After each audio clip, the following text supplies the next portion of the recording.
All right, good evening, everyone. I'm going to call this meeting to order. It is 7:06. I want to thank everyone for attending. I'm Deb Travis, the chair of the Community Board 8, Bronx Community Board 8 Parks and Recreation Committee. I have a few housekeeping items, although, so as a community board committee, we loosely follow Robert's Rules of Order. We will be following the agenda that was previously distributed. If we open a topic to general discussion, we ask that if you'd like to speak, that you raise your hand. Bob, would you mind letting them in? Oh, I think it's Margaret. Yeah.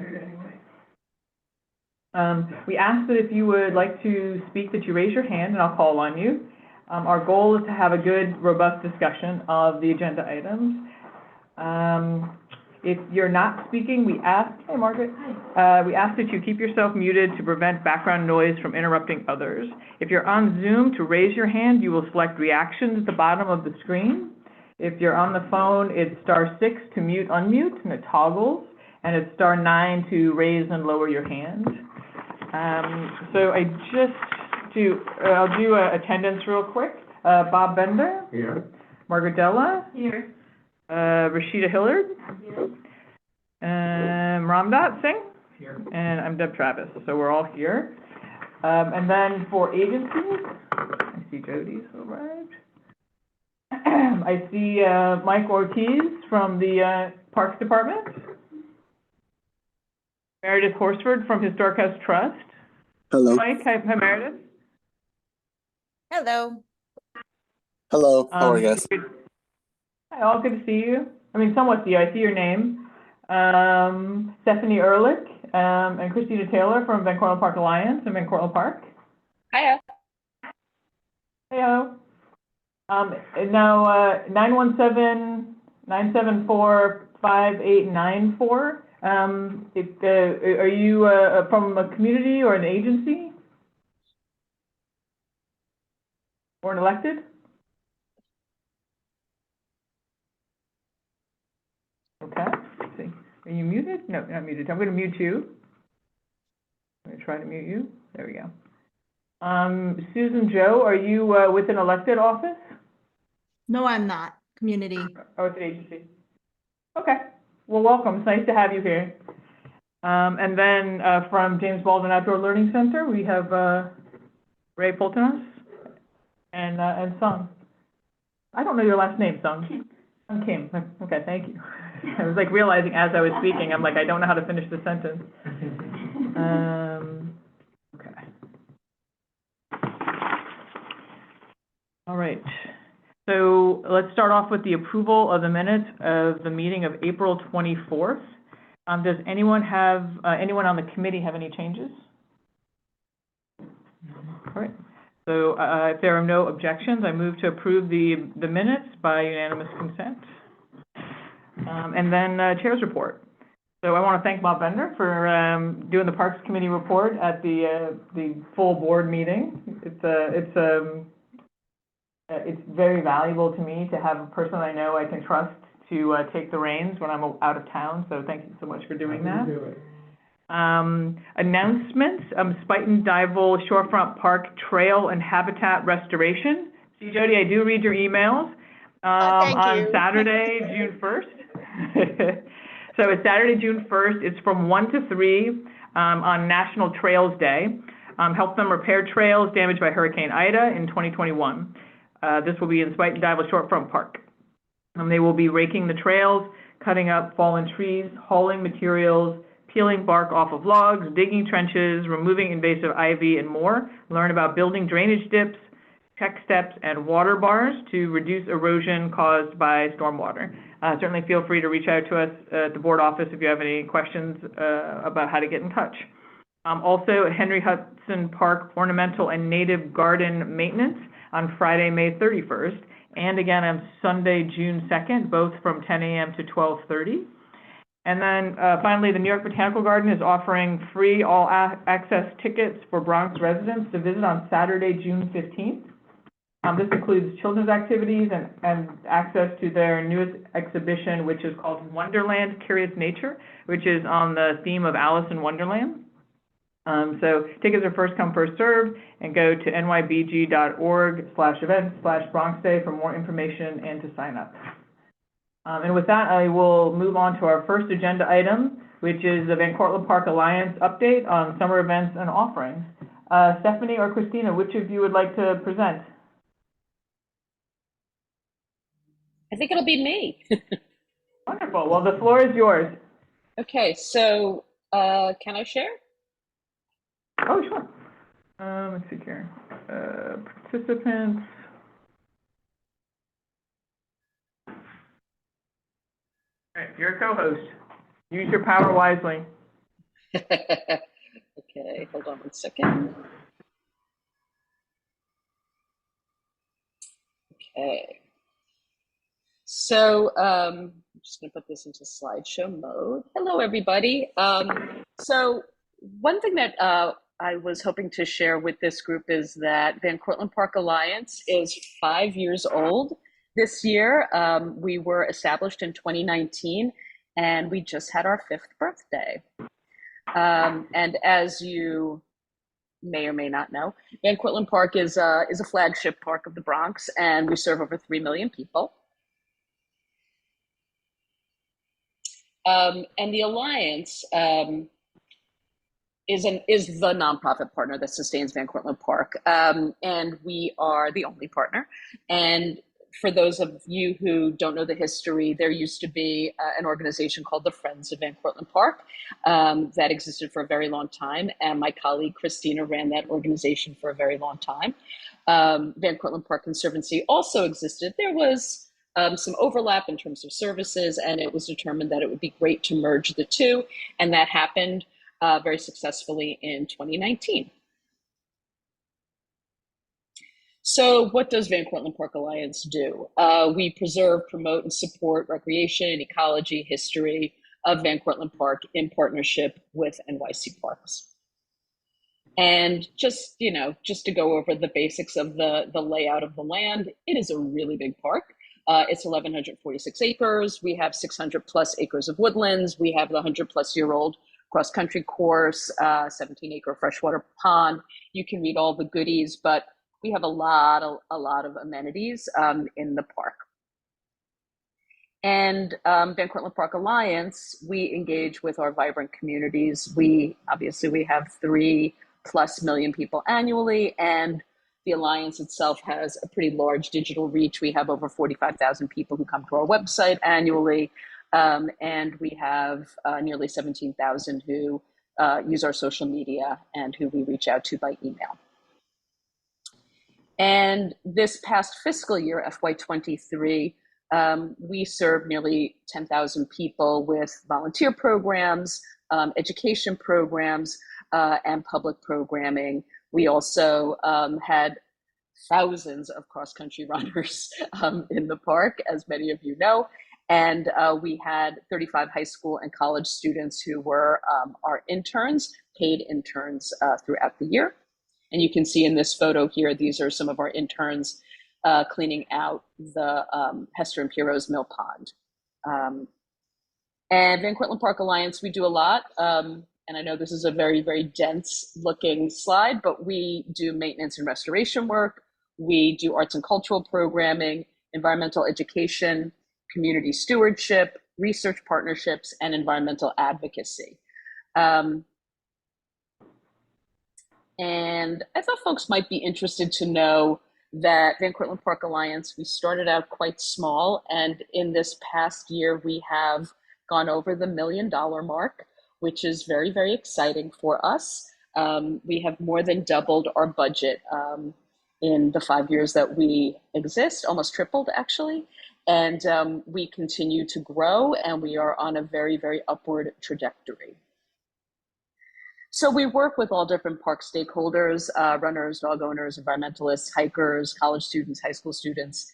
And there are a lot of themes that we touch upon: cultural awareness, park history, environmental justice, workforce development, health and wellness, exercise and nutrition, woods and nature, cross-country running and sports, community outreach, and equity.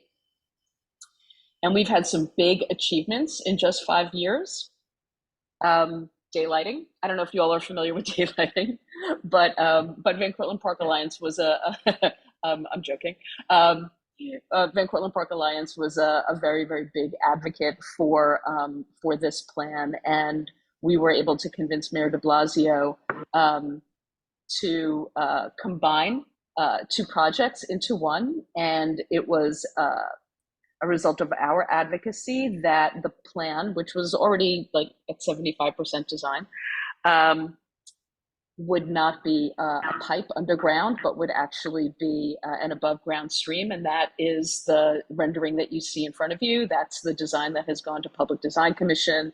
And that is the project that is moving forward. And with New York City Parks, we were able to secure $36 million for the project. There's a stadium CPSD study coming, and this may be the first that folks in this room are hearing about it. But after 4 years of nudging, or nudging if you're me, we were put on a list for a feasibility study. OMB approved it. Last summer, we worked on an RFP. Proposals came in March. We reviewed proposals in April. We selected a firm in April, and the project is going to kick off sometime in 2024. What does that mean? There will be a feasibility study of the structural integrity of the stadium, because as we know, the stadium has seen better days. There will also be community outreach, and there will be a lot of community input in terms of what folks would like to see in this space. So look forward to that. That will happen in 2024. Another thing that you may be familiar with is that this past year, there was the possibility of a temporary cricket stadium for 34,000 people that was going to be put on the parade ground. That was not the result, and that is largely due to our advocacy. We created a broad coalition with local stakeholders. We worked with elected officials. We worked with the community board. And there you see my colleague, Christina, advocating as she so amazingly does for our park. I also just want to call out, I see Ramdat in the background there. So, nice work. There. Nice work. You look carefully, you'll see in the background. Oh yeah, and Bob as well. All right. I was not on camera. We also moved a mountain. There was a mountain of detritus garbage that was very much in full view, and it was an eyesore. And so we have created a new lovely garden space in this area. Where we're offering programming to the community and schools about urban farming and food justice. So keep watching it. It continues to evolve and become more and more beautiful. Many of you are familiar with the Enslaved People Project, and Community Board 8 was actually the first group to give seed money to Van Cortlandt Park Alliance to create a curriculum for the Enslaved People Project. And so that kind of led to a whole bunch of different things. One being with New York City Parks, we closed off the burial ground, which had been open to vehicular and pedestrian traffic. So we closed it off, making it into a more secure, revered space. We also were instrumental in getting the lake renamed to be Hester and Pierrot's Mill Pond, and that's in honor and memory of two enslaved people whose names we do know. And then we also were able to advocate for the renaming of the burial area to acknowledge the enslaved African burial ground that is there. That's all Van Cortlandt Park Alliance's advocacy. And speaking of advocacy, why are you looking at a garbage bag and toilet paper? Well, with New Yorkers for Parks, Van Cortlandt Park Alliance advocates for 1% for parks as part of the Playfair Coalition. And our organization fills in the gaps where possible. Just these past couple of weeks, we purchased $5,000 worth of garbage bags for the park. We also purchased almost $2,000 worth of toilet paper. These are things that the Parks Department is really having trouble paying for, and Van Cortlandt Park Alliance is able to help out in this way. I don't see Jaws on the ground. The fact that we don't have enough toilet paper and garbage bags is really, it's quite something. Well, We thank you, also, Ryan. when we're able I'm the to, person who also buys garbage bags for the Parks Department. I hear you. Because I need them for so, my own, volunteer groups. Yeah. and then when Yeah. possible, we hire seasonal employees. We are going to have 4 seasonals this year to help out with the trails in the park. This is very important. This is one of our staff members. This is Storm, who is guarding the Precious. Actually, the toilet paper was delivered to Christina's home. That's how devoted we are. We accept deliveries of toilet paper at home. We also, you mentioned public programming. So this is a shot from last year's beautiful Movies in the Park. This year we've got Starlight Cinema Returns. This year's theme is Enchanted Forest, and we'll be on Tuesday nights, 8:30-ish. There'll be music. There'll be movie-themed crafts and music, pack a picnic, and we are working with WFUV. There will be FUV DJs on site, and we are showing Wizard of Oz, Princess Bride, Shrek, Into the Woods, and the dates are July 9, 16, 23, and 30. And then Music in the Park, Bronx Beats. We have free music from May. We just started this past weekend, and we will go all the way through the summer, probably even into fall. And this is lots and lots of different kinds of programming that we've got with Bronx Arts Ensemble, with KRVC, and with the Bronx Borough President's Office, as well as the ever popular, wonderful New York Philharmonic. And then just some of our programs that we've created over the past couple of years. We've got cultural programs honoring the park's enslaved African legacy, and we just co-hosted with Van Cortlandt House Museum Pinkster, a really important celebration of African culture. And we will have our Juneteenth event also on the grounds of the museum coming up on June 19th that we are co-producing with Bronx Arts Ensemble. The museum is our venue partner. And then we've got Enslaved People Project walks and tours. We've got all kinds of community partners, Bronx Arts Ensemble, the museum. We do our Hiketoberfest, which many of you know about, Halloween. And we just had our Springtime Shindig, which is a fundraiser for the park. And I will leave it there just because there's so much more to talk about. But we just wanted to give folks a sense of all the different things that are happening in the park and that the Alliance is doing. Well, thank you, Stephanie. That was both like succinct, but I feel like it covered a lot of ground. One question I've got is, so for the summer, is it mostly it's movies in the park and music in the park? Are those the 2 main programs, or is there other stuff? I just want to make sure that I've captured it. Christina, do you want to talk a little bit about some of the other programming? Well, Sure. you got the volunteer stuff. Yeah. Oh, I'm sorry. You were talking to Christina. I'm sorry. That's right. So yeah, for the summer, we'll continue doing our volunteer projects. So right now we've just switched our Wednesdays to Water Chestnut Wednesdays because Water Chestnut is back and we are trying to remove it from the mill pond. So we'll be out there with volunteers every Wednesday morning doing that probably through the end of July. And then we'll switch to Trail Work Wednesdays because then we have to get ready for cross-country season. We'll continue doing our first... That starts at 9 a.m., right? Yep, those are both 9 to 12. So Wednesdays and then Fridays is Forest Fridays. So Wednesdays for now we'll be meeting down at the golf house. Fridays we'll be meeting up at our garden. Every other Tuesday this summer, we'll have Tune-Up Tuesdays at the garden. So if you want to volunteer at the garden. And then over the summer, we haven't advertised it yet, figured out the exact timing, but we will have some family fun activities every Friday at the garden. This spring, we're doing Saturday mornings. We do Super Seedlings in the morning for little ones and their parents. And then the slightly older kids come in the afternoon. For growing gardeners, and we'll be switching in that to Fridays during the summer. Let's see, we'll be running our 2 high school internships over the summer. So we're right now weeding down from I think total between both internships, 180 applicants that we are going to select 30 for. So I'm glad that's not my job. So for our 2 internships over the summer, and then the Garden to Market internship does run our youth run farm stand at Amalgamated Housing, the train park. We'll be there starting July 10th every Wednesday from 2 to 7 through the end of October.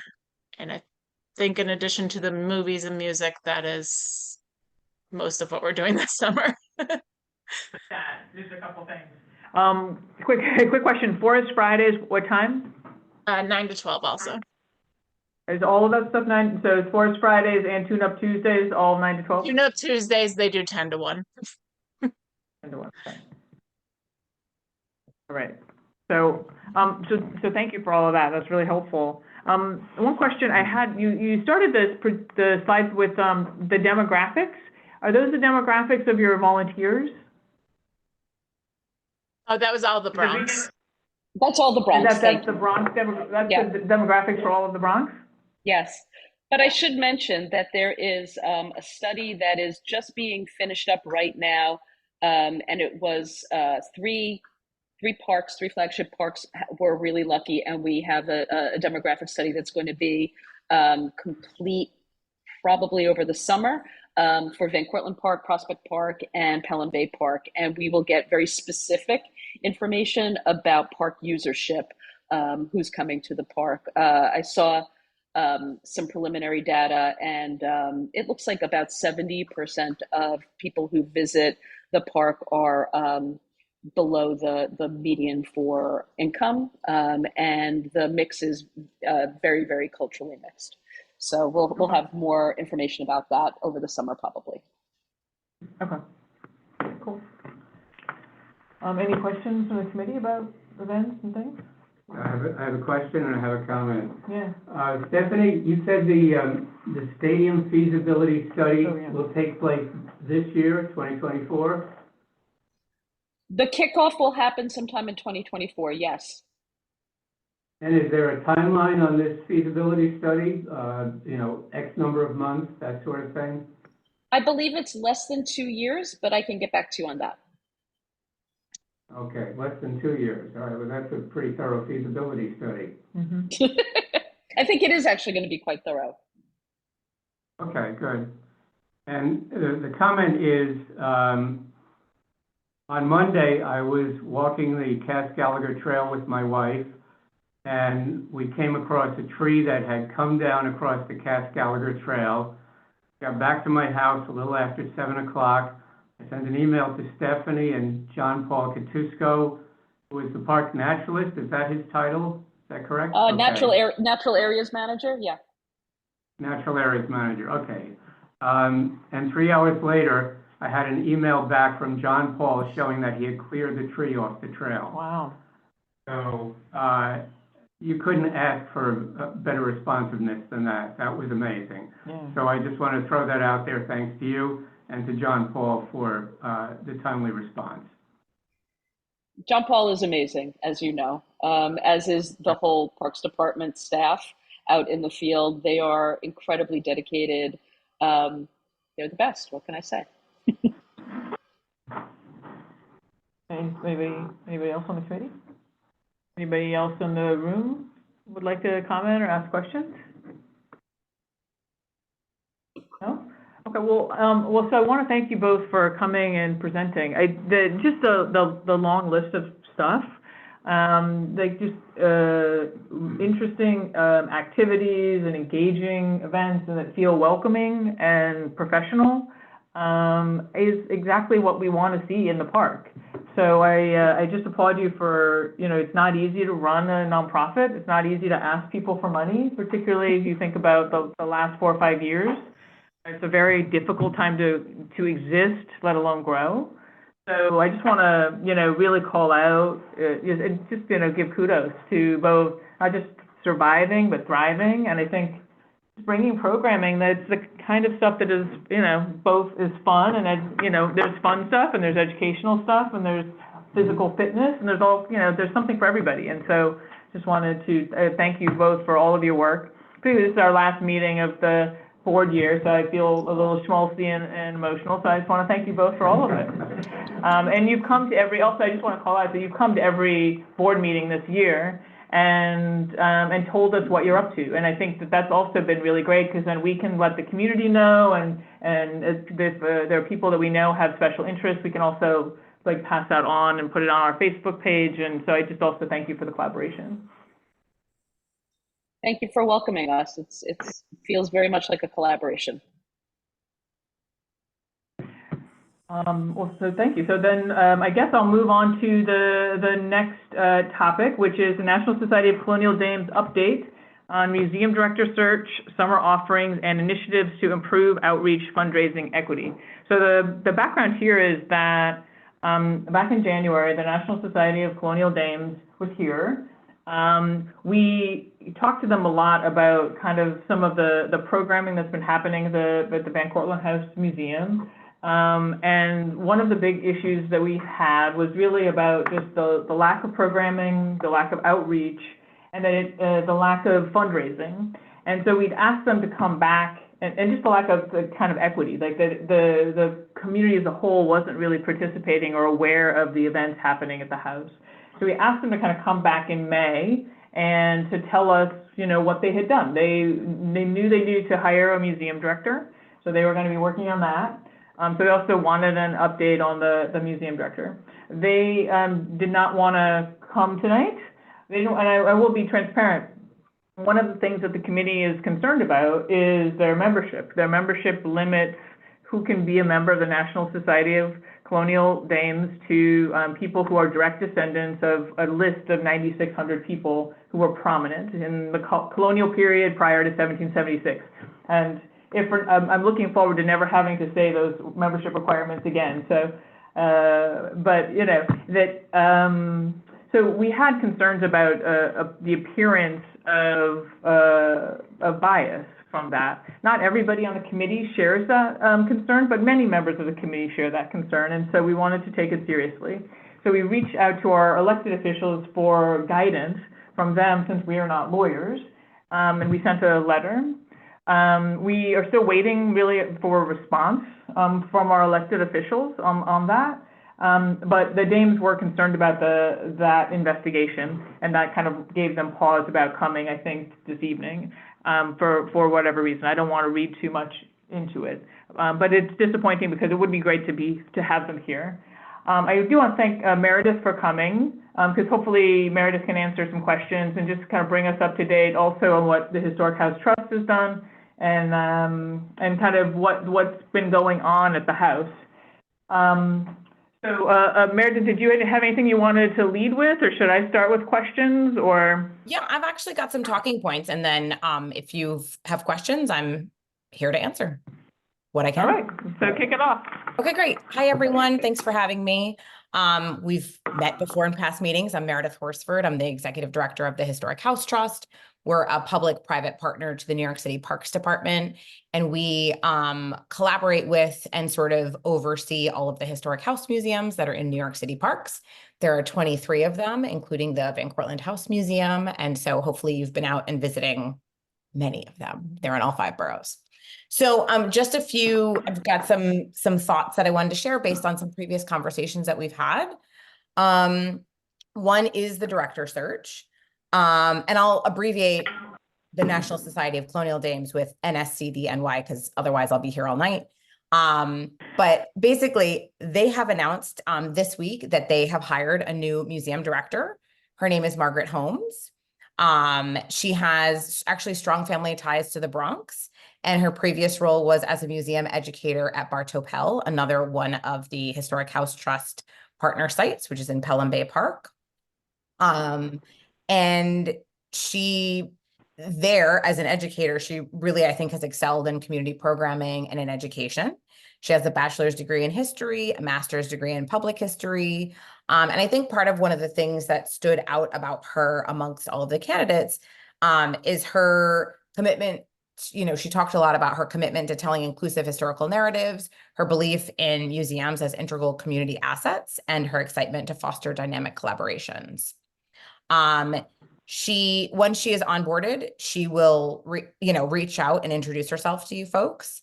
And she is going to also be, working with the existing team, as well as obviously building out a larger team for the future of the museum.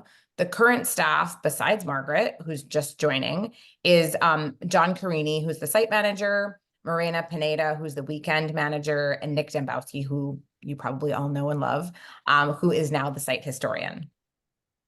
So that's the update on the museum search, on the director search. Just in terms of access, I just wanted to talk about a couple of things. Margaret will again update you all on her plans to reduce financial barriers to access to the museum, which we find at all of our historic house museums that sometimes, an admissions rate, even if it's low, can be a barrier to entry. And so just like what I did when I was at the Dyckman Farmhouse Museum in Upper Manhattan, the museum, the Van Cortlandt House Museum, has really given a lot of thought to having free admission. And so there have been a whole host of, Black History Month, Women's History Month, they had free admission. They always have free admission to Bronx residents. And they've also been offering school group tours for free as well. So just Margaret, would you mind if I stopped you for each of these sections? I could ask some questions, or? Oh yeah, sure. Yeah. Just to, because otherwise I'm gonna, you're going fast, and I just want to make sure I cover things. Go for it. You know what I'm like. Yeah. So Margaret Holmes, how do you spell her last name? Holmes, or? Yes, correct. Okay. And then she comes from Bardo Pell as an educator. Mm-hmm. You said she had Bronx roots. Like, can you say a little bit more about that? Her family's from the Bronx. Oh, got it. Okay. And she has a lot of family that lives in the Bronx now.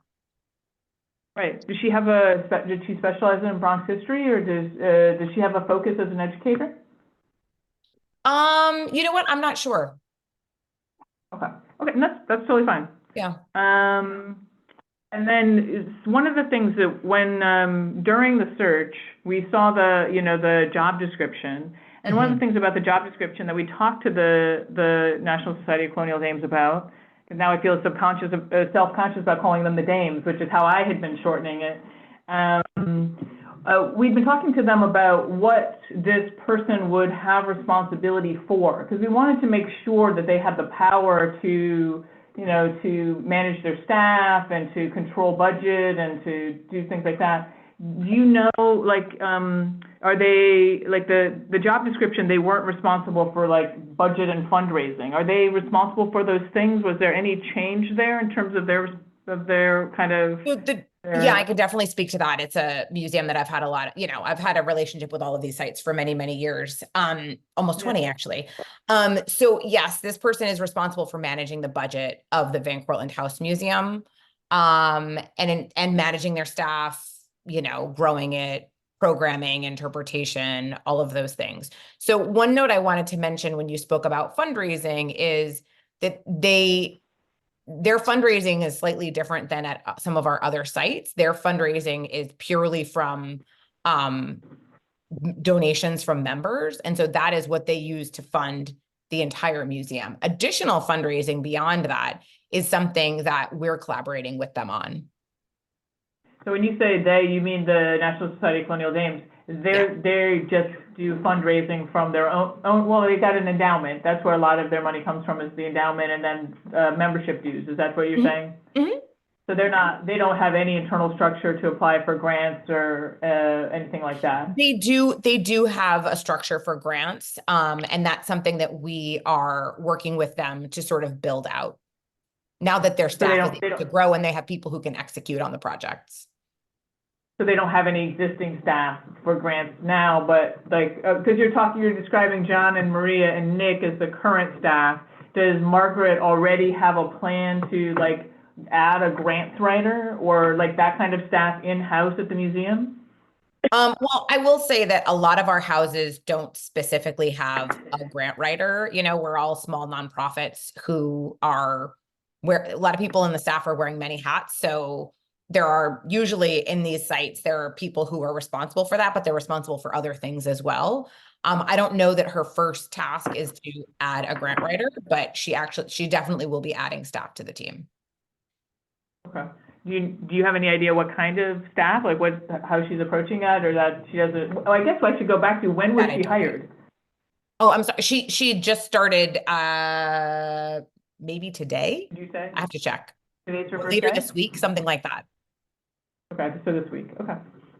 So yeah, so all of this is very preliminary. Yeah, very fresh. Okay. Any questions about the new museum director? Yeah, Bob. I have a couple of questions. Yeah. Meredith, there are 23 historic houses in the Historic Houses Trust, right? Mm-hmm. Does each of them have its own director and its own fundraising, or does the Historic House Trust directly operate any of the 23 facilities?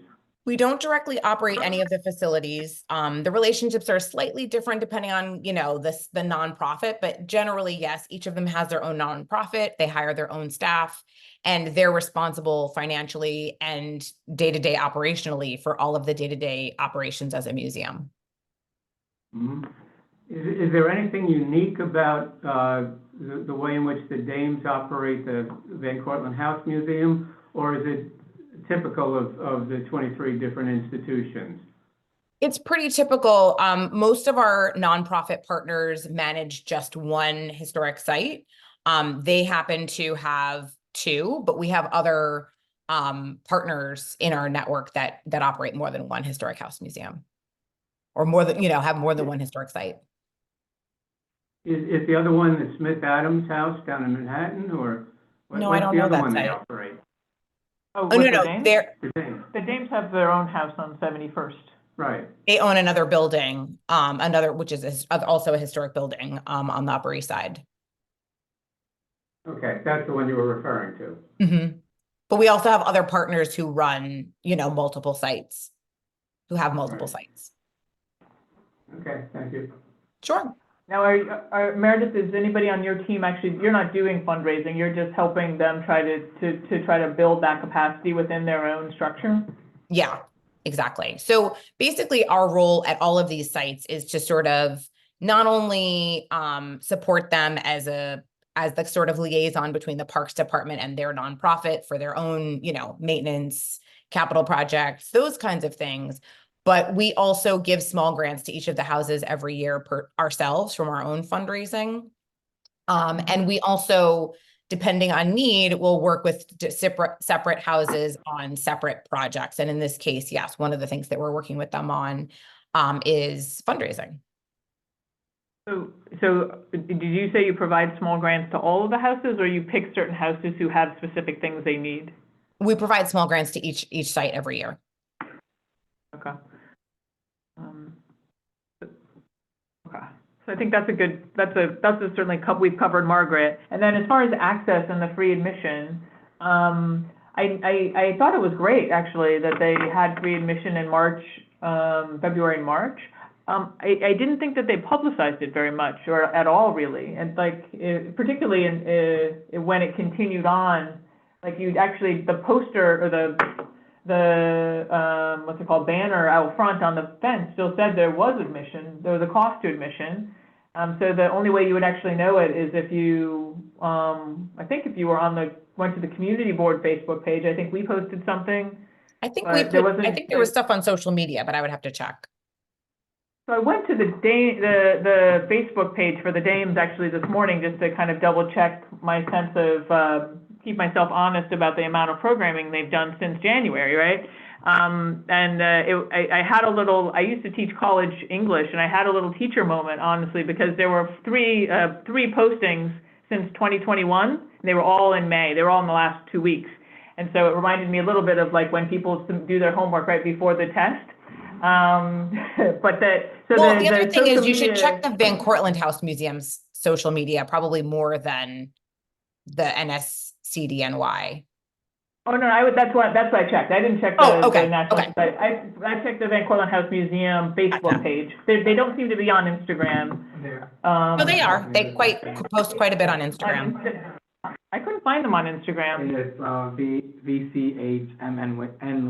Do they have a lot of postings on Instagram? Yeah, they did have the posting about free admission.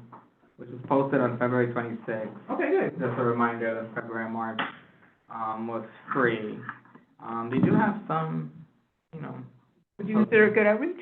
I'll have to like flip through. Bronca will review the outreach. So that's good. I didn't think they had an Instagram, which was also like, that's what we want to see, right? We just want to see them on Instagram. We want to see them during outreach. We want to see them on Facebook, like letting people know about their programs. Yeah. Is the admission itself a substantial portion of what they're taking in?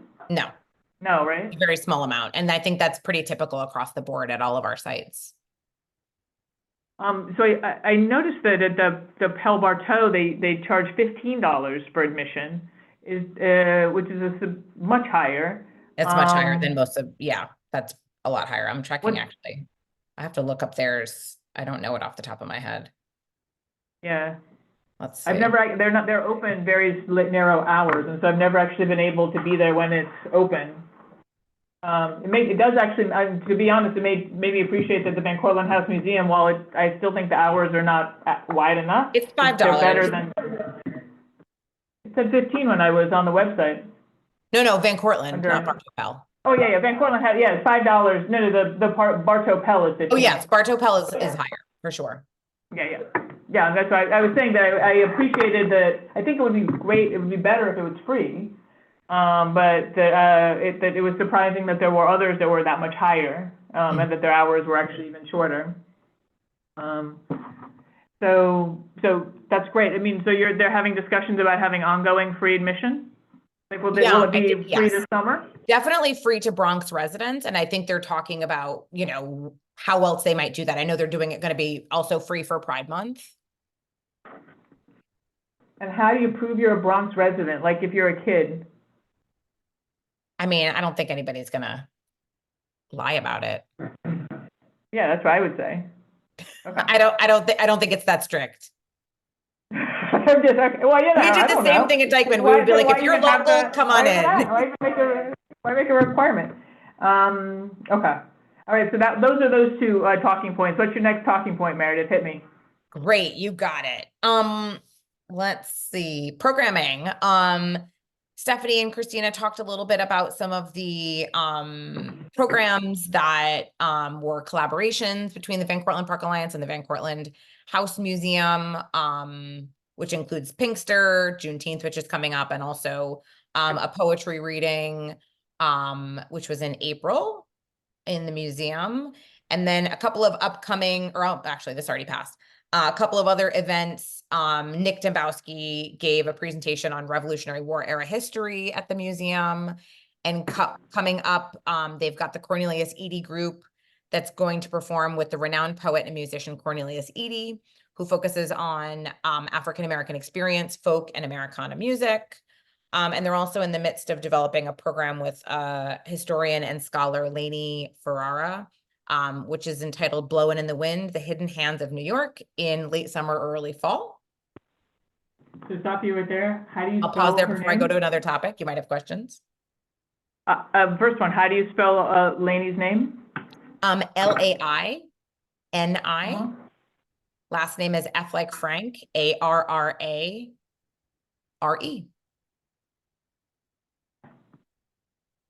Got it.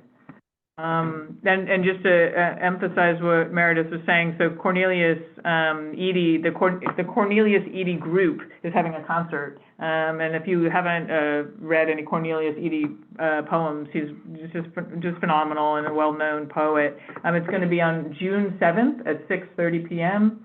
And it's an evening of music and poetry, and I guess this is his music group. Mm-hmm. So I have to say, I was surprised that, like, I went to the website to prepare for this meeting, and that's how I found out about this. And it sounds great. And this is the kind of stuff we want to see, and more people should know about it. Because, we got, 10 people at this meeting, so we know about it, So I just, it's a real missed opportunity, I think. So that maybe is even having more stuff like this would be great. Yeah, and I And think having that- more stuff in the house, I think that was the thing also that struck me about this, is it's in the house. Oftentimes there's stuff outside, and you don't actually even get to feel like you Part can of go that is in. just because there's not a lot of space inside. It's a big house, but there's a lot of, historic furniture, et cetera. But I hear you. Yeah. So that's programming. Anybody have anything you want to say, questions about programming? I have a question. So I know that the museum is gonna have a community advisory council. Yep, that's my next Um, topic. You've read my mind. Oh, okay. Sorry, I didn't mean to. No, it's bring that up. okay. How about I'll say my thoughts, and then if you have questions, feel free. No, yes, I'll let you talk about it, and then I guess I'll ask my question after. Well, can I ask one thing before we move on to that, because that's also pretty exciting,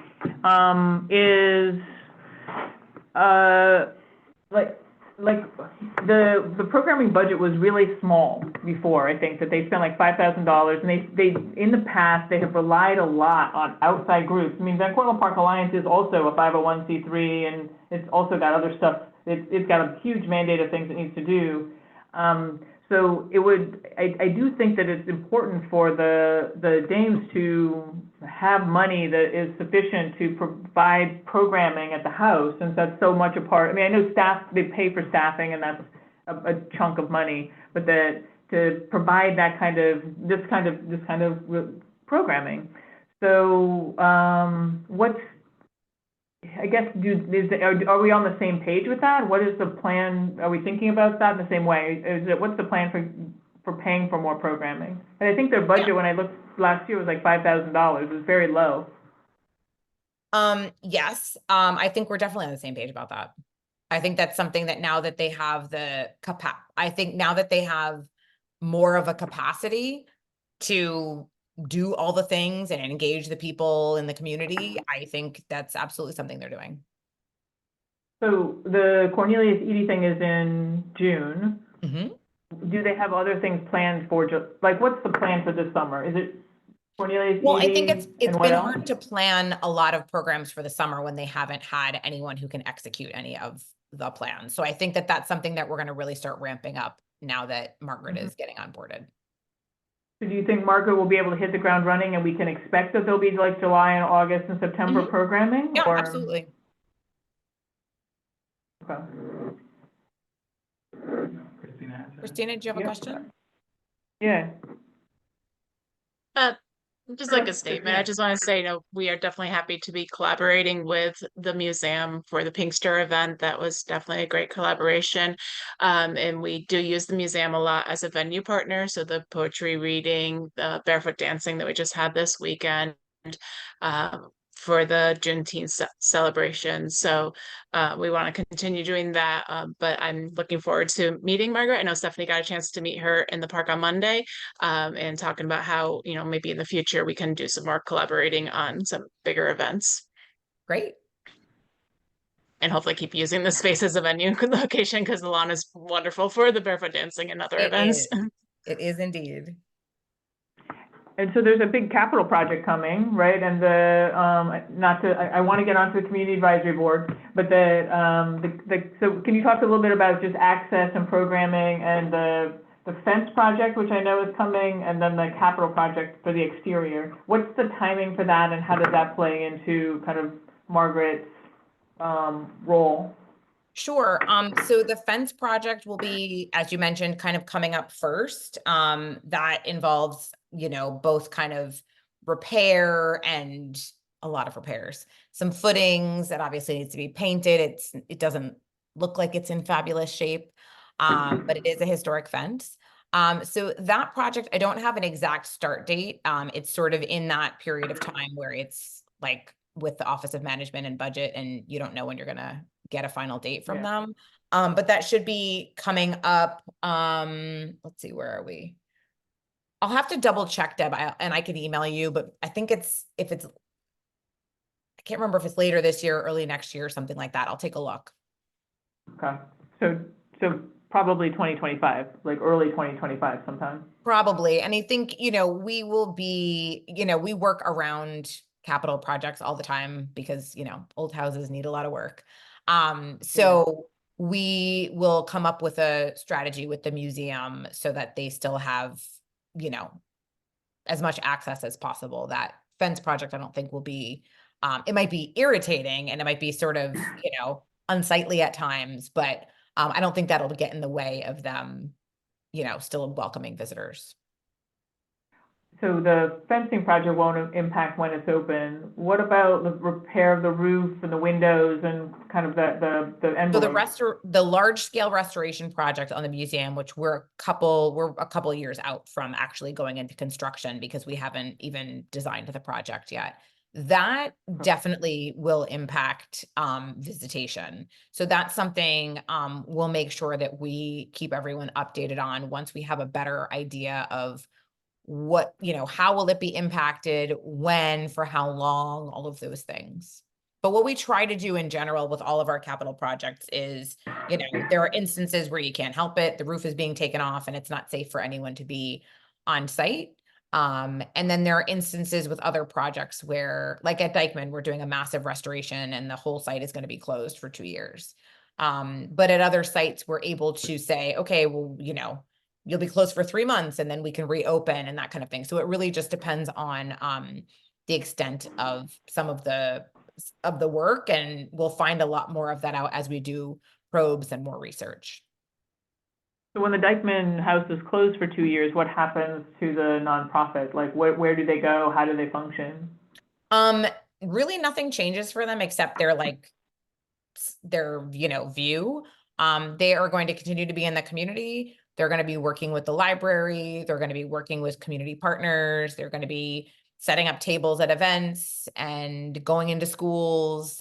So it's really going to be same kind of stuff, different, you know, different location, but still in the community. Okay. I assume that you're kind of thinking that if the Van Cortlandt House Museum is still being run by the Dames, that this is kind of, that's what they would be doing, Yep. Is that they would continue to be somehow active in the community. Mm-hmm. Absolutely. Do the people who run the Dyckman Farmhouse, their offices are entirely around the Dyckman Farmhouse though, right? Yep. Yeah, that it's in the upstairs bedroom. What used to be an upstairs bedroom. Right. Okay.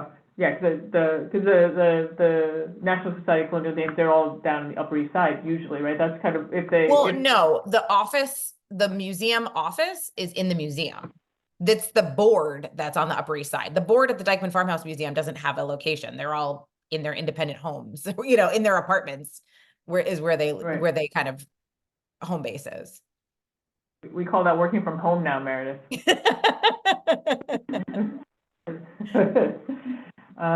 Okay. So then your next point, any last things on this? So now community advisory group. Sure. So the collective which is Bronx Parks Commissioner Jacinia Ponte, myself from HHT and NSCDNY, recently signed a letter of intent to form a community advisory committee. I've agreed to be the chair of the committee since I have extensive experience building community in my previous role as executive director of the Dyckman Farmhouse Museum in Upper Manhattan. We have so far 6 confirmed members. Bronx Borough historian Angel Hernandez, HHT board member and Riverdale resident Michael Goldblum, executive director of the Kingsbridge Riverdale Van Cortlandt Development Corporation, Laura Levine Pinedo, former Van Cortlandt House Museum manager Gabrielle Perez Hernandez, Loving the Bronx director and community leader Nilka Martel, and board chair of the Dyckman Farmhouse Museum in Upper Manhattan and local historian Don Rice. Okay. So that's where we are so far. We've also reached out to several elected officials to see if we could get recommendations from them about who might be really good fits for this advisory committee, and thinking about people who work in the museum field, local folks, etc. We also envisioning hosting the committee for a half-day retreat at the museum to kick off the initiative. And then following the first meeting, we want to meet quarterly with occasional emails in between to share ideas and ask for advice. And committee members will then help structure kind of how the committee functions after that first meeting. So what do you see the committee, I mean, I heard what you just said, but what is the role of the committee as it relates to the museum? I think that we really envision, and we'll see, you know, how it kind of morphs and grows. But I think we really see this committee helping to share ideas, make connections, help create maybe future partnerships, future programming ideas, really to sort of just share ideas and figure out, and then we can help figure out, you know, how do we implement some of these things? How do we collaborate with some of these people? How did you pick these people? Some of them are recommendations from Nick Dembowski, who knows all the people. Some of them are colleagues of mine who I know in the community who I think really have a lot to share. And then others, you know, like we reached out to the electeds to ask them also if they have suggestions as well. Okay.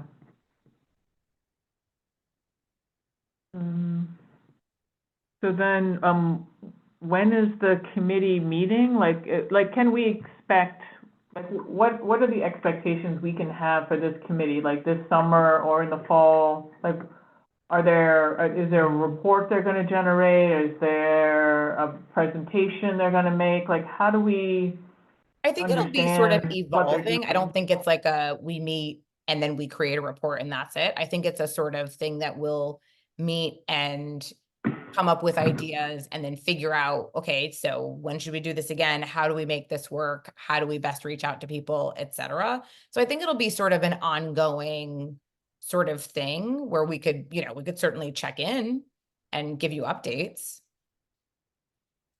Right, okay. Because I mean, just to be candid, I think it's great. I don't know all of these people. I mean, I know some of them.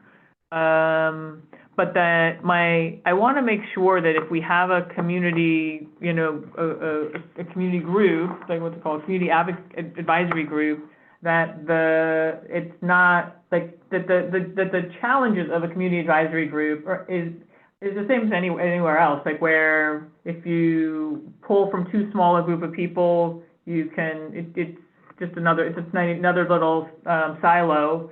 And it doesn't really represent a big, you don't get that full range of people. You don't find new people that are involved already. So, I mean, and maybe I'm not to say that maybe this is really going to be a big network. I just don't know. And so I'm trying to figure out how to measure it or how to understand if you've been successful in getting a group that has a broad reach. Because that's really what we're looking for. Is we want to just make sure that everybody in the Bronx has, you know, this group has 6 degrees of separation or like an understanding of how to reach everybody, you know?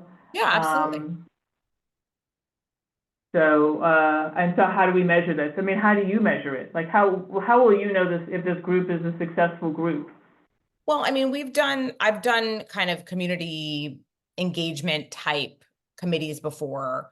And the goal that I've always found is to just make sure that you get, you know, the most engagement from as many people or as many people that represent different areas of the community as possible. We can't convene a meeting of 150 people, but I think that by reaching, and I know you don't expect that, but I think that by reaching out to people that we know in the community, I think that also starts to help to grow the network in an organic way. Like we have to start with a certain subset of people, right? And I think we're talking about the operation of a museum. And so we want to make sure that there are certain people on that committee who are historians and who know about kind of what kinds of programs we might be doing and how you might utilize the information in the museum to engage visitors. So I think that we want to make sure that we have certain areas of expertise.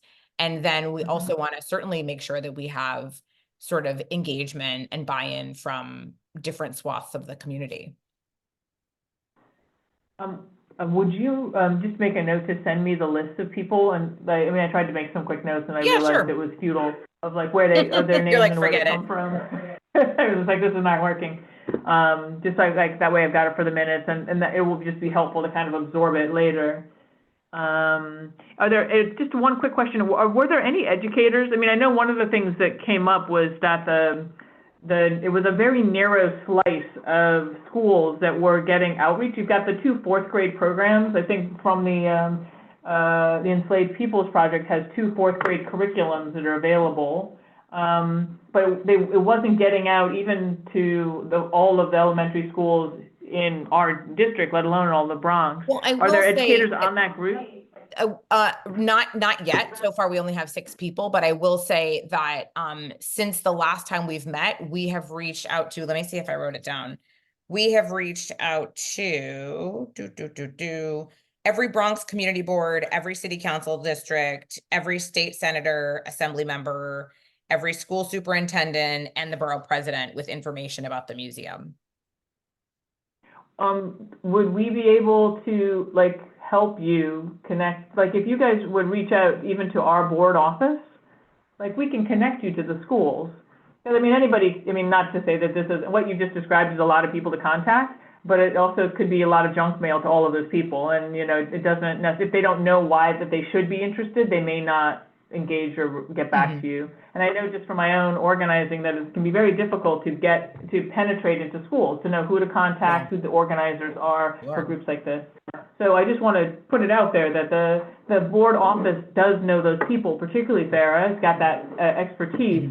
And so we want this museum to be connected to our schools so that all of the 4th graders are oh yeah, I remember going to that really boring thing when I was in 4th grade.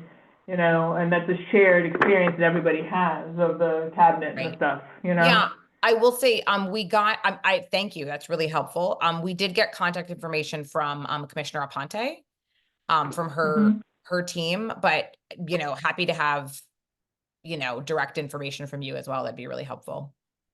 Yeah, I think, just I want to put it out there because, the Commissioner Ponte is great, but you've got the whole Bronx and, we're here, this is our specialty. So sure. We've got good connections in the community.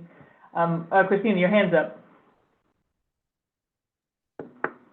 Thank you. I just have a couple questions about the committee. So the members that you just named, is that the entire committee or is that just a steering committee? No, that's just who we've gathered so far. Okay. Is there a goal for how many people you would like to have on the committee? I don't know if it's a number specifically or if it's really just making sure we have accurate representation. Okay. And do you see a role for Van Cortlandt Park Alliance? Do we fit in? Oh, absolutely. I've spoken to your board chair about it and to Stephanie, and absolutely. We would love to have you involved. Great. Thank you. Sure. Okay. Any questions about the Community Advisory Committee? No. No? Is there another? Yeah. Maybe it was kind of said, hi, I'm Rashida. In terms of representation, what would you say your top 3 to 5 criteria are you looking for when you talk about representation on your board? Well, I think that we definitely like local business owners. I think that we definitely want historians, educators, people who work in the museum field, and just generally local residents. And, just like, your neighborhood best, in every community, which it's amazing how in New York City, all these little communities feel like small towns. The people who are at everything that you see at every event that are, have a lot of connections with various people in the community. So, I think really tapping into certain people in the community who really have a lot of connections and really, are kind of attending a lot of events and really a part of a lot of things, I think are great resources to have. Okay.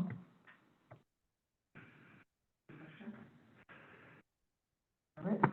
Any follow-up question? Not yet. You're formulating? I won't ask it today. Okay. I have to wait to see the. Okay. Anybody else? I have a question, but it's not about this specifically, so I don't know if you have another topic you want to go Oh, on. let me see if she has another topic. Do you have another talking point? Nope, Is that I'm the end of good. the talking points? I'm done with Okay. talking points. Okay. So, Meredith, one more question. You have, I presume, information about all of the historic trust properties, historic houses trust properties, in terms of how much fundraising they do, the number of visitors they have, the kind of programming they do. I'm assuming that, but I'd like you to confirm that you do in fact have that kind of information Yes. for all the properties.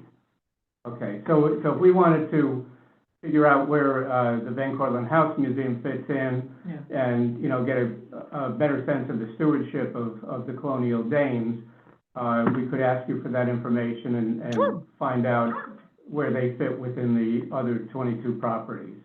Absolutely. Okay, good. That's what I wanted to know. Thank you very much. Sure, no problem.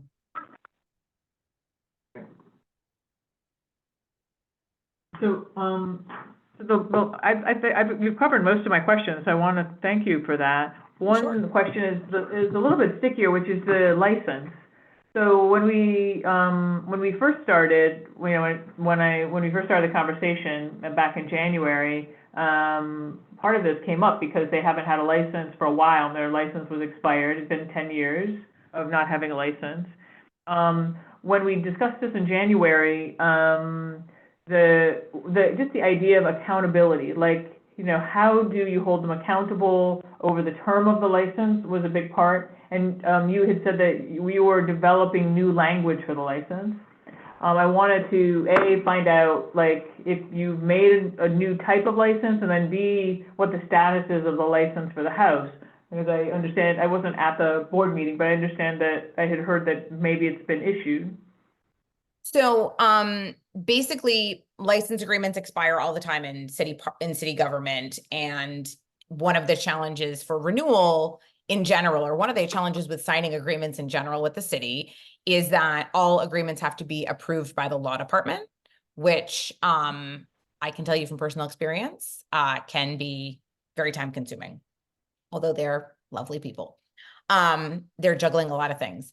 So their agreement had expired. That is unfortunately pretty typical of agreements. And the way that the Parks Department legal division handles that is that they continue to have the same relationship with the nonprofit partner that they had under the terms of the agreement. They basically say, okay, well, we're still operating under the terms of the previous agreement until a new one is signed, et cetera.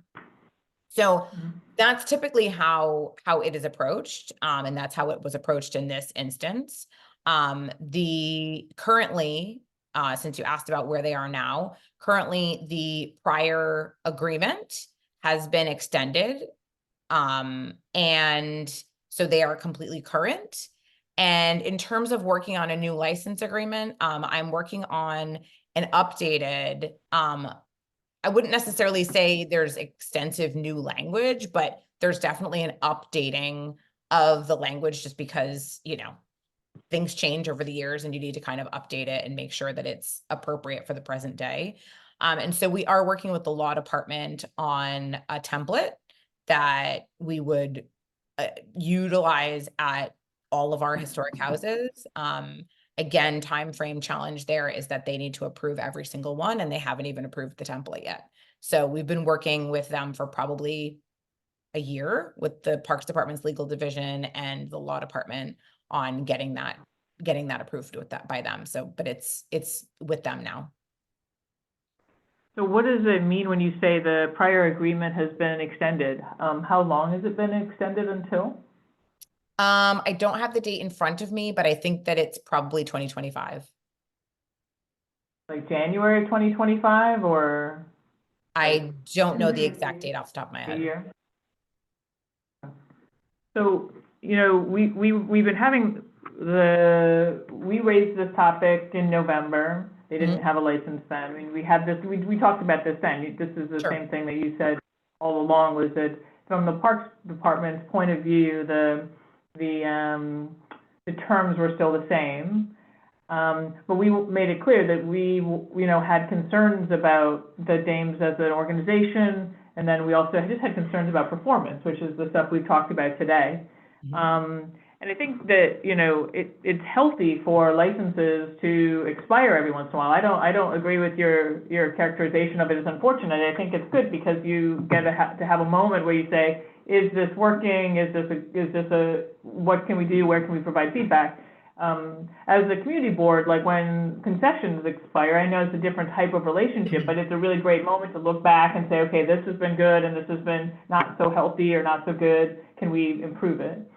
So when we met in January, and you know, and later when I spoke, I thought that you know, with this being up in the air, that that there having been already a 10-year gap, there wouldn't be a rush necessarily to extend a new license to them until we had all kind of agreed that it was a good idea.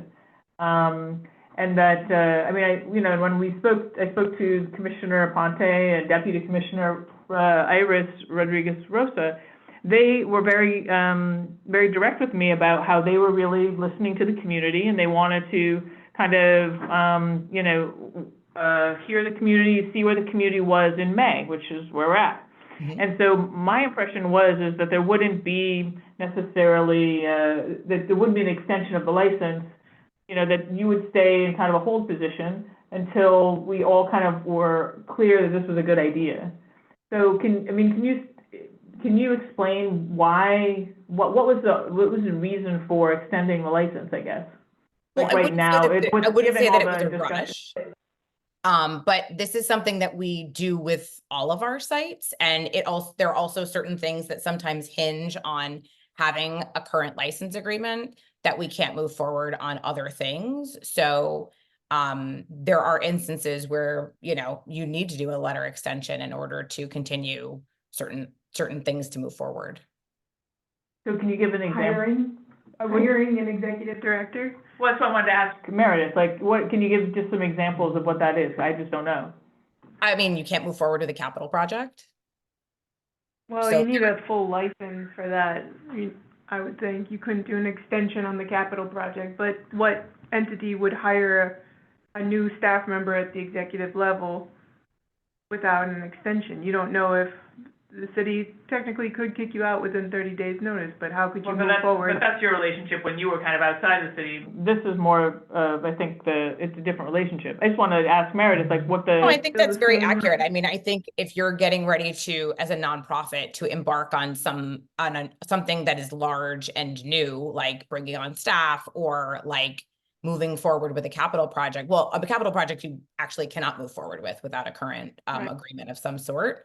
But yeah, I mean, I think it was not a rush. It was actually something that we do on a regular basis with all of our sites.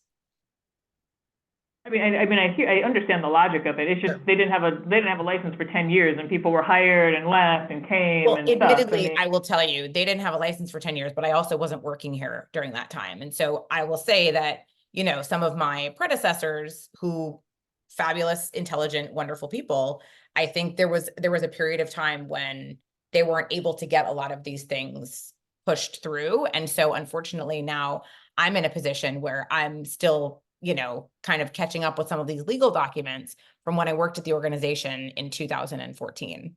So a lot of this is just getting up to date. I mean, you might also have to provide a current lease to your auditors. Like there's a whole host of reasons why you need a lease. You can't also for grants no entity would hire someone on in providing good governance would do that. I mean, I just don't see how it's possible. Once it's brought to light, you can't ignore that. So a year extension is typical for the Parks Department. I'm just asking the Parks Department since they're here. That's all I'm saying. But I hear you. I mean, okay. Well, tell me if I'm wrong. Yeah. Nope. Maybe I can chime in here as well. Yeah, I mean, Mark. Sorry. May I? Go for it, Mike. Yeah. I think I hit the keyboard. Yeah, sorry. Hi. I can chime in here. It's something that we do quite regularly with a couple of our nonprofit NGO partners. at some of the ones that operate some of our facilities regularly throughout the city. I know of a couple in my time in the Bronx that we used to do this with, provide 1-year extensions at a time, or very short extensions until a larger agreement was worked out. I can tell you from now in my new position citywide, it's something that happens throughout the city. In with a lot of these groups, and for a lot of the same reasons that was mentioned before. And the reasons why we would do these temporary extensions is, just to, just buy some time, right? So for these reasons, they can apply for grants, staffing, as someone mentioned there as well. If they get funding from other government, whether federal or state, they do need to provide something that they are current. There's a couple of things that have lapsed, so I'm glad Meredith took this on here. Just trying to keep this license somewhat current, I guess, for lack of a better term. But there are a few other things that have lapsed in the Parks Department that we are really trying to just work out all together. But these 1-year extensions are something that we regularly do. Our lawyers look at it with the blessing of, I'm not sure if it's the law department or corp counsel or who it is, but it's something that we regularly do, basically to just, to keep everybody, current and allow them to move forward with some of their operations. Okay, thank you, Mike. Meredith, so the template that you're working on, is that a multi-year, is that also a 1-year thing, or is that, like, are you thinking of a new, so it sounds like and just make sure I'm correcting, just correct me if I'm wrong, that the intention is to do 1-year extensions until the template is complete, and then you can offer, upon renewal, a full license with a longer term. Is that correct? Correct. So typically, the Parks Department's license agreements are for several years. It's kind of varied in how many years over the years, but yeah, it would be a full agreement that with updated language, that would be for a couple of years. So when you're looking at renewal, so is your assumption that from your point of view, what is the performance of the Van Cortlandt House Museum, and are they meeting it? I would say that is the gentleman next to you named Bob? To your right? No. Bob, yeah. Bob, okay. To one of Bob's questions, I think the last time I looked, and this is off the top of my head, so I would have to confirm looking at my numbers. I think that in the Bronx, Van Cortlandt House, no, the Bronx, or it might go into Upper Manhattan, is like number 3 in terms of attendance, school groups, etc. But there are a lot of factors that we look at with our community partners.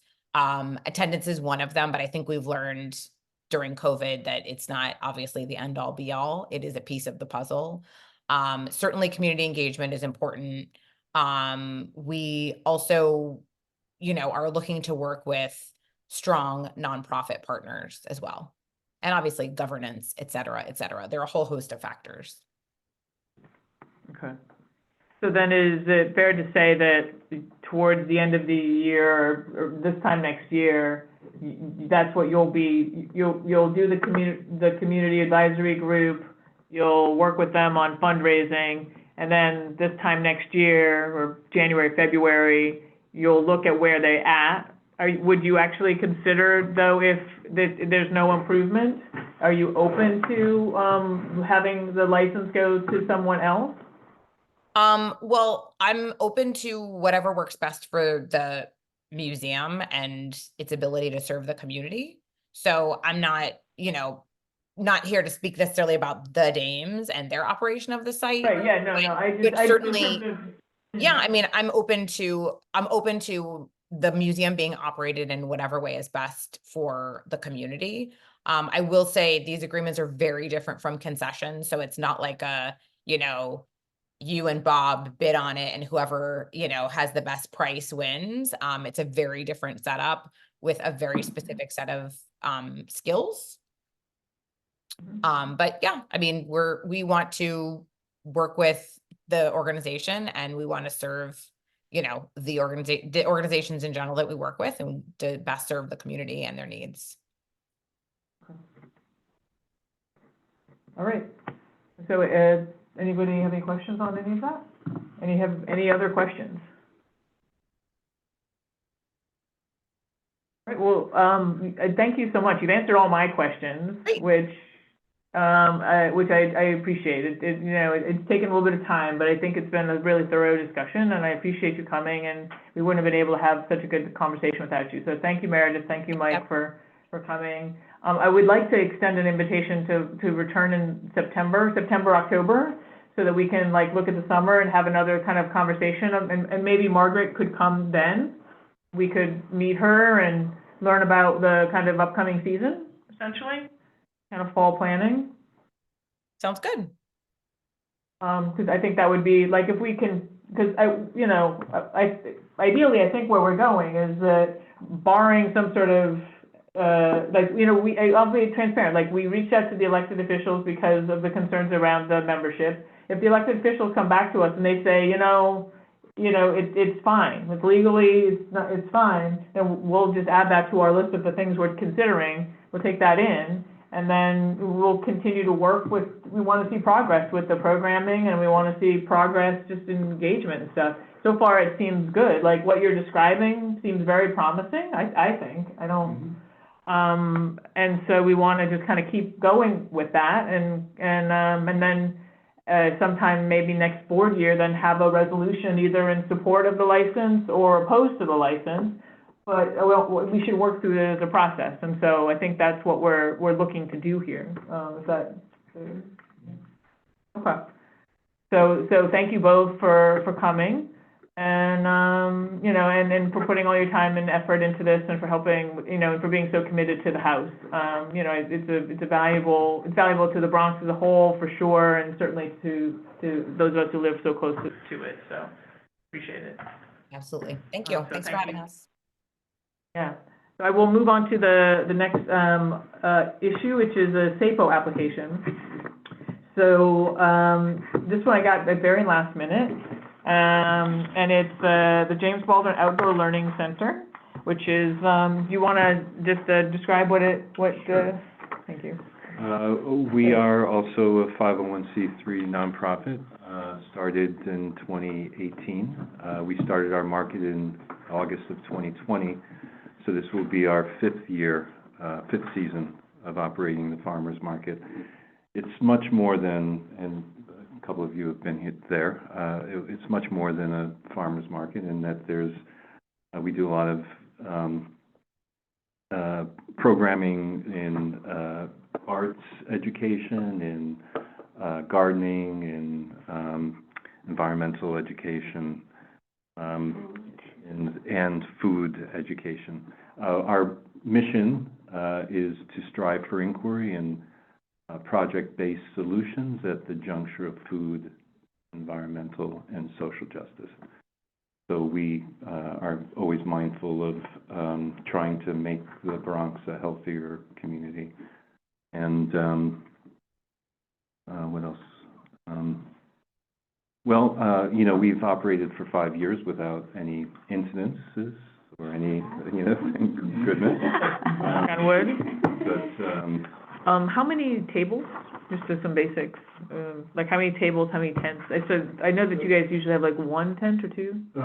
It depends on how many vendors we have for that particular market. But we have one farmer who usually has 2 tents. All the tents are 10 by 10s. That's kind of a requirement in our guidelines. But there could be, I suppose, usually an average of about 5 tents per market. Okay. We also have a community table, welcome table. We invite other community groups to share their messages and whatever. Yeah. Usually it's a reading for children. Correct. Yeah. I don't know if that's Danielle Guggenheim. Yeah, I bet that's Danielle Guggenheim. Danielle, is that you?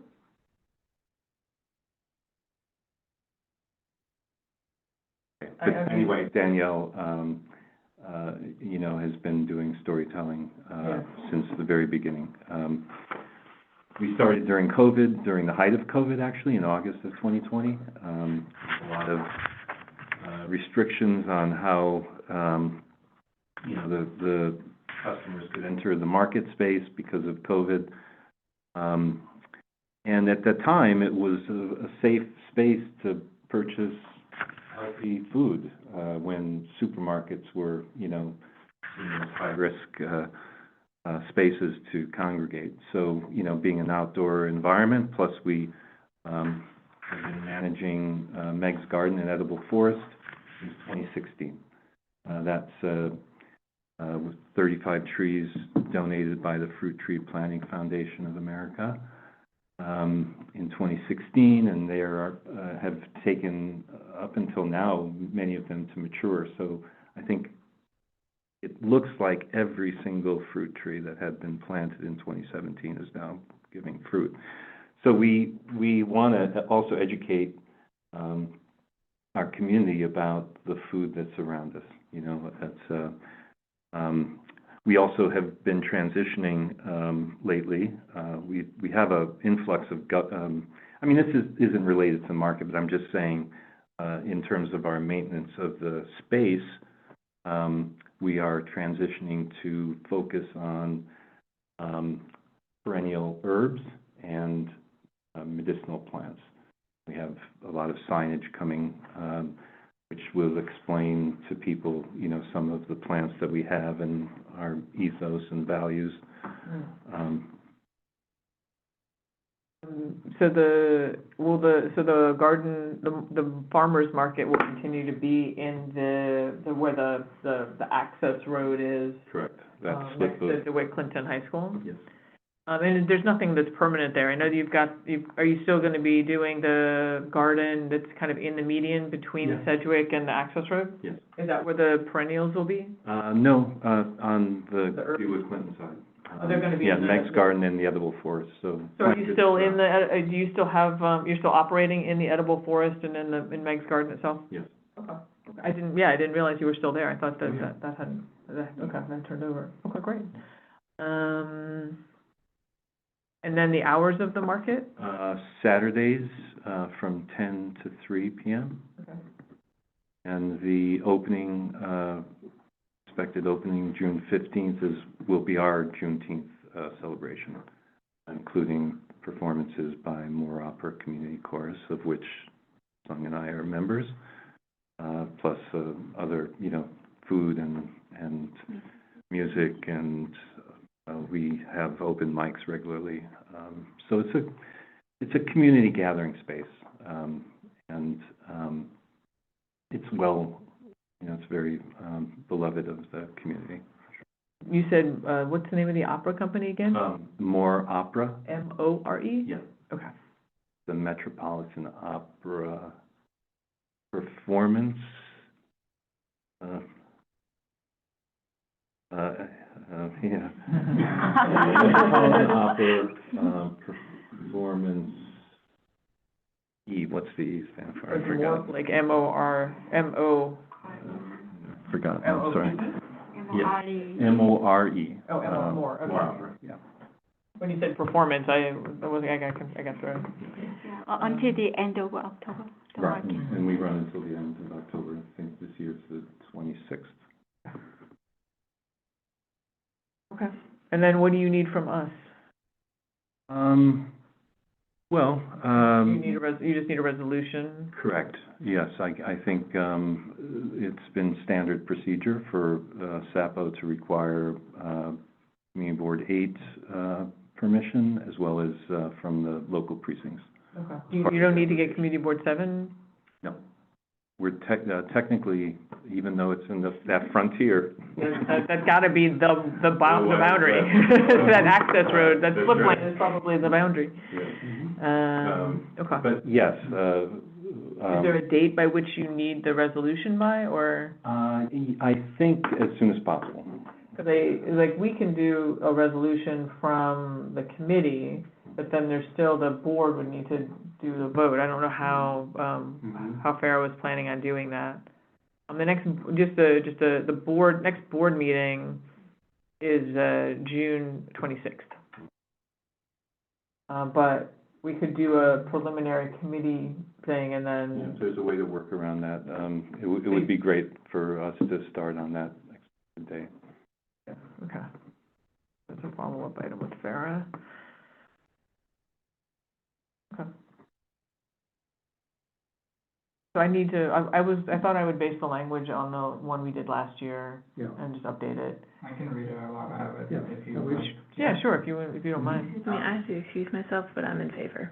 Okay. Yeah, no, go for it. So the language that was read last year, whereas the James Baldwin Outdoor Learning Center presented their plan and support a partial sidewalk closure for a weekly farmers market on the closed slip lane off of Golden Avenue at Cedric Avenue on Saturdays from June 15th, it'll be changed to June 15th. Right. Through October 20th. 26th. Oh, 26, yeah. 26th, between the hours of 8 a.m. and 6 p.m. 10 p.m. and, 10 a.m. and 3. Okay, so we have to change that to, It was set up at 9 Yeah, and, set up at 9 and take down until 4, right? Yes. so, So you really need those entire hours. Yeah. Inclusive, yeah. Yeah, So 9 to 9 to 4. 4. 9 to 4, so we'll add between the hours of, 9 a.m. to 4 p.m. Right, including setup and Including takedown. setup and breakdown time. The second whereas clause, this farmer's market has occurred at this location during the summer since August 2020 without any community complaints. The third whereas clause, the JBLC Farmers Market is a valuable source for the Kingsbridge Heights community of locally grown fresh vegetables and fruit, and features activities that include healthy cooking, demos, story reading for children, poetry readings, and music performances. And then, like a And then, so we're gonna add dance, We had, lessons. dance lessons, oh yeah, the silver, Silver Shoes the Dance Silver Club, Shoes Dance Club, yeah. they, And then the resolve clause, therefore it be resolved that Community Board 8 Park and Recreation Committee, which needs to be edited because it says TNT, supports the street Right. activity permit for the partial sidewalk closure on the closed slip lane off of Golden Avenue requested by the James Baldwin Outdoor Learning Center Farmers Market. Sounds good to me. That was me. Maybe I should adapt the emphasis so it's not the sidewalk and the slip lane, but the green space between the streets. Yeah, I mean, however you want to phrase it, I'm fine with it. Right. All the grassy parts are ours. Yeah. Requested by maybe JBOC might be more accurate. It's a part, our program is farmers market, so it's not organization name. Say that again? right, well, our entity is James Baldwin Outdoor Learning Center, So take out JBOLC. the farmers market? Correct, Okay. yeah, that's, So the that's one of resolve- our programs. Resolve clause will also have James Baldwin Outdoor Learning Center. Right. And remove the farmers market. And our market was so successful, we got DOT Plaza Program grant. So it'll be, Right. updated and So better we're for. expecting to work with the DOT to do a complete makeover of that space, which I think it will be a beautiful. I think it's gonna be- Great. It's gonna be amazing, yeah. So all of these activities that you've been describing, the storytelling, the dance, et cetera, that all takes place that day? Correct. The same day as the market? Mhm. Okay.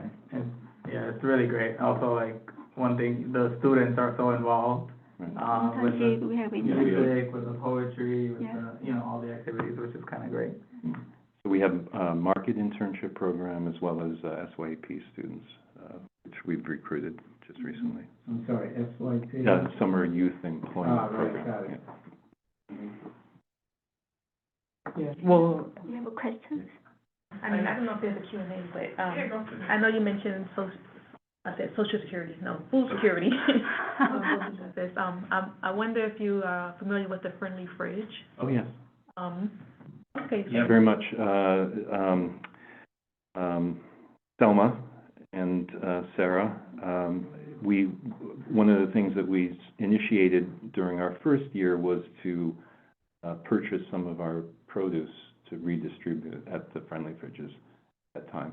And now we continue to do it, say if we have surplus prepared food, we'll bring it to the fridge. We've also brought it to the Van Cortlandt motel, where their migrants are living. I think they've all been moved out. From what I understand. Maybe, But, yeah. yeah, yeah, but that's a good thing, sure. Mhm. Well, and I just want to say too, I lead a volunteer group that's in Fort Independence Park on Saturdays. And people are always walking through the park on the way to the farmer's market or coming from the farmer's market. And I think it's really become like a very valuable kind of summer touchstone around the Jerome Park Reservoir. So I want to, it takes a lot of work, and it's every weekend all summer long. So thank you for doing all of that work. So thank you for your promotion. Well, yeah, that takes a village. Yeah, and we're always introducing new programming. So last year, we mentioned dance, and Silver Shoes Dance Club does regular dance lessons at the market during market hours, but last year, for the first time, we actually hosted a dance festival called the Air We Shared Dance Festival, inspired by our collaboration with ATA, Kruger Transport, ATC, I should say. It's a hydrogen fuel cell bus company that's introducing hydrogen fuel cells on a couple of the bus routes in the Bronx. And they're targeting the areas that are, most toxic in terms of, that's right, yeah. So we're trying to partner and just generate good management practices for green spaces, as well as, just overall education about the environment. Have you had any contact with the observatory folks, the Amateur Astronomers Association? No, not yet, but we're curious about it. And certainly we would invite them to market, or come to our markets table. Yeah, because maybe we can, I haven't checked in with them in a little bit, but as far as I know, that's still happening next to the, so we can connect you, because I know that they've got they've been trying to reach out to schools and things like that to have community connections for events and stuff, so. Cool. Okay. So if there's no opposition, I will move that to approve the resolution as we've described, and I'll write it up and send it out. Okay. Yeah, Thank you. Yeah. So then moving on, any. Just one thing, so your start date is when again? It's June 15th. Which is In 2 weeks. Before the board meeting. Yeah, that's why I was saying I will have to talk to Farah, we voted on this committee thing, so we can maybe Right. send it as a temporary, Right, as we'll a, possibly bring it up at the executive committee meeting, which will be, I think it's the 5th of June. And it's possible the executive committee would endorse it as well. although we don't vote as executive. We generally don't, no, but we could vote on something like this. Or just Yeah. at least make sure that there's no opposition. Right, exactly, Yeah. yeah, something like that, Yeah. which would still be in advance of their opening date, Yep, yeah. I mean, one way or the other, this is going to go ahead, yeah. Thank you. yeah. So, moving on in the agenda, is there any old business? I just want to say how much I admire these folks for sitting here for an hour and a half. Well, We have very to. interesting. Before this item came up, What, and that was a good conversation, and they didn't immediately get up and leave. We learn all the time, and Jody is another, supporter of ours, and Danielle on the call. Jody, would you like to speak? You got old business? I got old business.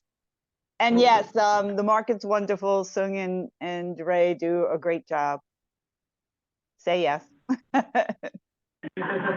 you. What's your old business, Jody? Do you want the happy old business or the not happy old business first? I want the not happy first. Okay, not happy. As this committee knows, I have been complaining every spring about March brings out vandals and volunteers. So I reported it to Joe, but I just wanted to update the committee. There is a person who was using a string trimmer in Henry Hudson Park, it's on the sidewalk strip at the K-Park steps. That strip is outside of the parks, but it is maintained by parks. And she was using a string trimmer at the same time that the mow crew was out and my volunteers were out. And I asked her if she was with the Parks Department, even though she was wearing a Celtics jersey. And she said that she was. And I asked where her mow crew was, and she pointed to it. And when I started to walk towards it, she was like, oh, no, they're there. They're at the other side at the back of the park. So she directed me as far away from them as possible. I took a few steps, spoke to somebody else, and then went back and said, hey, who's your mow crew supervisor? And she said, oh, I don't know their name. And I said, yeah, that's because you don't work for parks. And she started yelling at me. One of the neighbors who had just told her what a great job my group does, because they heard her identify herself as Parks, then heard me speaking loudly over the string trimmer and came up to me and was like, why are you yelling at her? She's just doing her job. And I was like, she's not with the Parks Department. And he was surprised too. So this person also is someone that had been piling up sticks and making a hazard at the playground. I did speak to her in March as well. So 2 incidents with her where she's identifying herself to me as either a Parks employee, or the first time she said she was the volunteer who took care of the park. And I was like, I don't think so, because that's my group. So it's becoming an issue. I know that it's been an issue in other parks where we have people who think they're helping or just want to do what they want to do, however they want to do it, when the rest of us that are legit have to submit proposals, submit reports, cannot use power tools. Like, it would be so simple if we could use hedge trimmers instead of hand trimming boxwood for, 30 hours. So I just don't know what else to do. I reported it. I asked the mow crew supervisor if they knew her. I asked the PS1 for the park, Nicole. I asked the mow crew chief.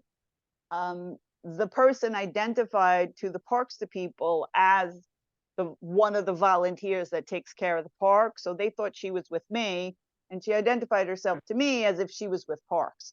So that's a big issue because there's no accountability. It would fall on my group or the Parks Department group. If she did something, people would complain about either of us. So I just wanted to know if the board had any other advice, rather than me having to text the park supervisor, email Joe, wait for them to contact PEP. Is there a way for me to get in touch with PEP directly when this happens? Because this has been twice already. It's a good question. I mean, we can follow up just offline to see if there's either something that Joe would recommend in terms of, because I guess you're right. It sounds like it's a PEP issue. That PEP is the only one who could actually issue a ticket, which is, or threaten to issue a ticket. Is that correct? Is that what you're thinking? Yeah. So like there are something to make it. Yeah, there are fines. There are fines for, you're not even allowed to carry garden tools in a park without permission. So there are Right. fines for carrying garden tools. There's fines for using them. There's fines for, doing anything to vegetation in a park. But my big concern is I'm less cranky. I was very cranky because this is how it began with Victor at Half Moon Overlook, that they were representing themselves as, the volunteer with permission from parks. And it just escalated until he did so much damage that it's almost irreparable. And this person, I believe, is also the person who has been cutting branches and leaving them on the sidewalk, leaving them in the park. She's she's not nice, and I did ask around, and people told me to be careful because she might retaliate. And I'm, that doesn't stop me, but still. So So is so more broadly, like I don't know what to do, honestly. I mean, I'm gonna be straight with you, Jody. Like, we could certainly try to put you in touch. I mean, certainly you've got Joe's contact information, and we can certainly try to put you in touch with PEP. I'm not even sure PEP has the people. I mean, Stephanie, I think, told us, how many PEP officers are there in the Bronx right now? It's staggeringly small. You've got ground fires happening. You've got, all of the behavior is just starting. We had someone in March set fire to our compost bin. Luckily, luckily there was more compost in it than anything else, but still. So and this person was like, call the police. And I'm like, I'm not going to waste police resources on you, but I'm just concerned about it becoming a Victor level issue, which took a huge amount of resources to deal with. And I have been making a suggestion since Linda was the outreach coordinator. We're like 5 outreach coordinators. For those of you, in order to volunteer in a landscape park, you need to be registered with Partnership for Parks, and you have to submit proposals. And then after your event, you have to submit a report on how many people came, how many bags of trash, how many bags. So you have to provide metrics. And so we do that. And the thing that I suggested, I'm also a super steward, as I think Sung and Ray are. And so I have a permit as an individual for Shorefront Park that's on my phone. I keep it on my phone. It's signed by Joe, and it outlines what I am allowed and not allowed to do, and it has the Parks Department logo. I suggested that Partnership for Parks provide a permit for the groups that they have sanctioned and authorized, like, Jerome Park Friends and Neighbors, that the volunteers can keep that PDF on their phone and show it, because my biggest concern is she led park staff to believe that she was an authorized volunteer, and there's no way for them to check that except that she identified herself as such. So then the ask, I guess, is basically for a standing permit, essentially, for the people who are with the group, so that they can say, I'm with the group. Yes. Much like my tree steward permit or other permits that we have identify us as having some training permit, or affiliation. So that's considering that, I did the math, and my group has put in 2023, we put in almost 900 hands-on hours in Henry Hudson Park and engaged over 363 volunteers. So, work of that magnitude, we do hand in hand with the Parks Department. We supplement what they do. We don't replace them. And the fact that she was doing one of the park's employees' jobs doesn't really sit well with me. The Mo crew could get in trouble because they string trimmed a part of the park that they weren't assigned to that day. So I think if we had permits for volunteers that a parks employee could request to see, that would have eliminated, that would have stopped it probably an hour before I showed up and spoke to her.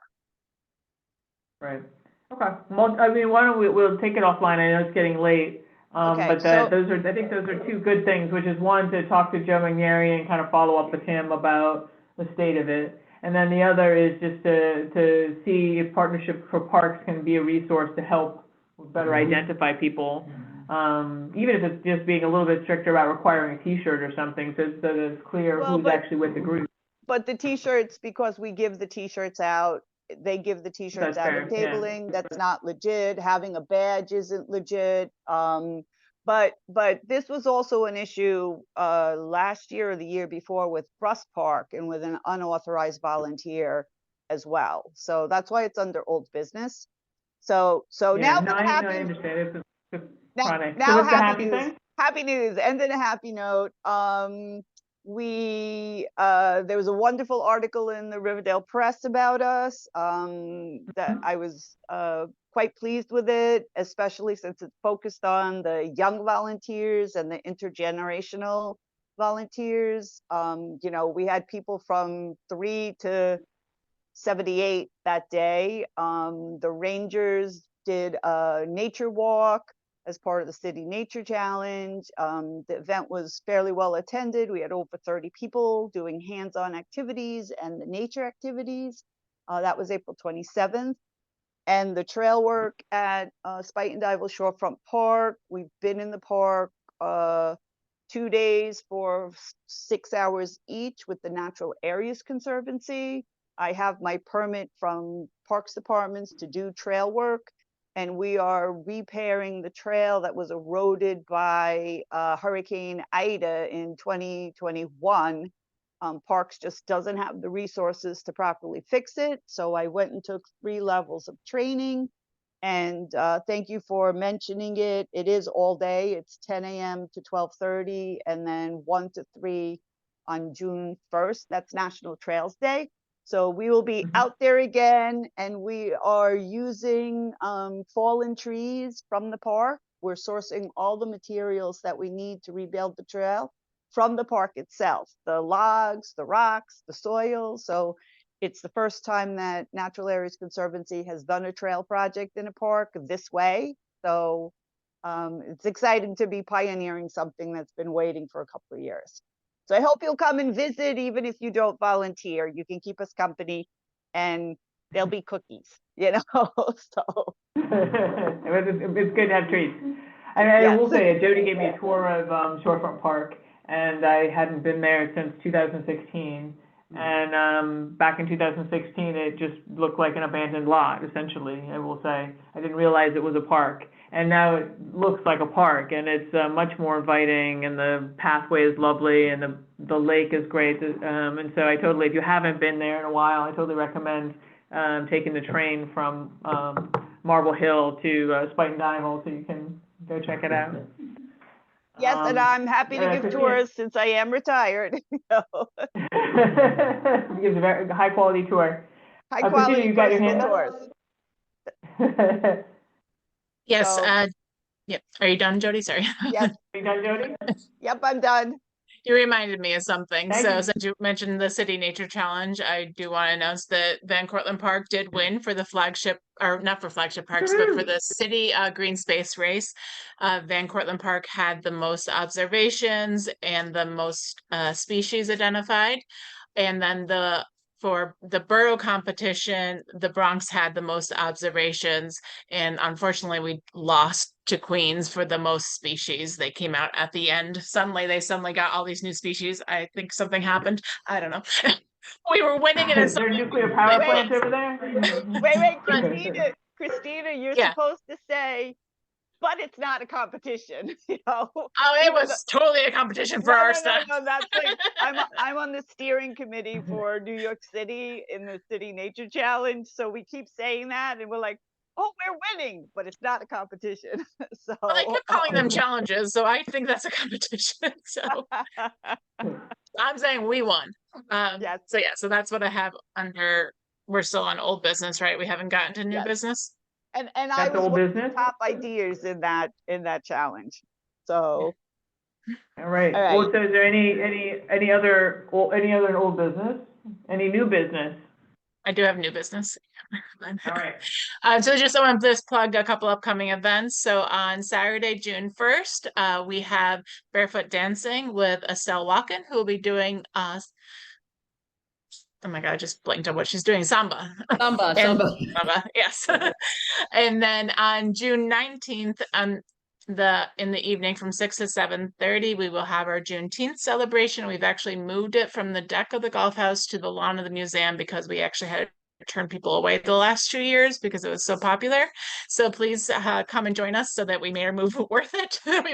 we want a huge audience. So it'll be start on the museum grounds, and then we'll do a procession over to the burial ground. And so that's Wednesday, June 19th. Great. And then did you already mention the Van Cortlandt Park Philharmonic?